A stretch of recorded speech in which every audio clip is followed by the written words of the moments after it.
அன்பு சொந்தங்கள் அனைவருக்கும் MSS அஸ்ட்ரோ அகாடமியின் பணிவான வணக்கங்கள். நண்பர்களே, நம்ம வாழ்க்கையில நம்முடைய செயல்பாடுகள் தான் பாவம் புண்ணியமாக மாறுகின்றது. இது கலியுகம். இந்த யுகத்தில் கட்டாயம் எல்லா செயல்பாடுகளையும் சரிபடுத்திக் கொள்ள முடியுமா என்றால் கடினம்தான். நம்முடைய வாழ்வில் எதை ஒட்டி உள்ளதோ அதை ஒட்டி நம்மை அறியாமல் சில தவறுகளும், முடிஞ்ச அளவுக்கு பிறருடைய மனம் வருத்தப்படாமல், பிறருக்கு உயிருக்கு சேதம் இல்லாமல், பிறருடைய வாழ்வியல் பாதிப்பு இல்லாமல் முடிந்த அளவுக்கு நடந்து கொள்ளலாம். ஆனாலும் சில நேரங்களில் சில தவறுகள் நம்மை அறியாமல் நடக்கின்ற சூழ்நிலைக்கு கொண்டு போய் நம்முடைய விதி தள்ளி விடுகின்றது, நம்முடைய வாழ்வியல் தள்ளி விடுகின்றது. என்ன செய்வது? பாவம் செய்யாமல் இருக்க முடியலையே இறைவா, நான் என்ன செய்வேன்?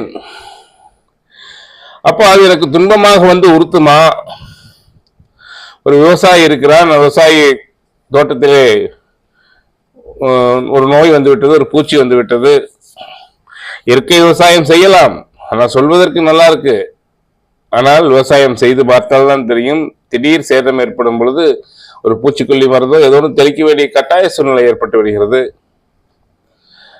விவசாயம் என்றால் ஒரு 50 ஏக்கரா விவசாயம் செய்கிறார்கள், 20 ஏக்கரா செய்கிறார்கள், சுற்றி எல்லாமே இயற்கை முறை என்றால் அந்த பூச்சி வராது. நம் தோட்டத்தில் ஒரு 50 சென்ட் தான் பண்றாங்கன்னா சுத்தி இருக்கிற தோட்டம் பூரா பூச்சி இருந்தால் கட்டாயம் என்னதான் இயற்கை செய்தாலும் அது பாதிப்பு கொடுக்குது. என்ன செய்யறது?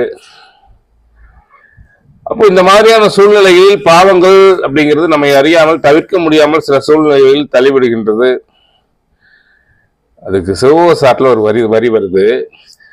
ஆரறிவார் நீதிபலி, ஆரறிவார் சித்தி முத்தி, ஆரறிவார் நற்றவங்கள் அன்பனைத்தும் பாரவர்க்கும் கத்தன் மயிலைவாள் ஞான பிரகாசனும் அத்தன் போல் வந்திலான் என பாடல். நமக்கு இது நல்லது கெட்டது, இது நீதி, இது நீதியற்றது, இது சித்தி முத்தி, ஏன் எனக்கு ஒன்றும் தெரியாது.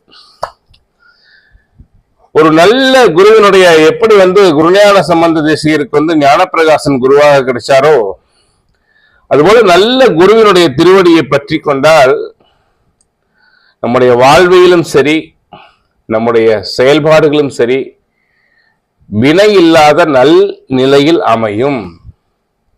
நல்ல விஷயங்கள் நமக்கு அமையும், வாழ்க்கை சிறக்கும். மாதா பிதா குரு தெய்வம் அப்படிம்பார்கள். அம்மா அப்பாவுக்கு அப்புறம் தான் தெய்வம் குரு அப்படிம்பாங்க. அப்படி இல்லை. அதனுடைய உண்மை விளக்கம் என்றால், அம்மா அப்பாவை காட்டுகிறாள், அப்பா குருவை காட்டுகிறார், குரு தெய்வத்தை காட்டுகிறார், குருதான் கடை தேற்றுகிறார். அப்ப குருவினுடைய திருவடி கட்டாயம் நம்மை வெற்றி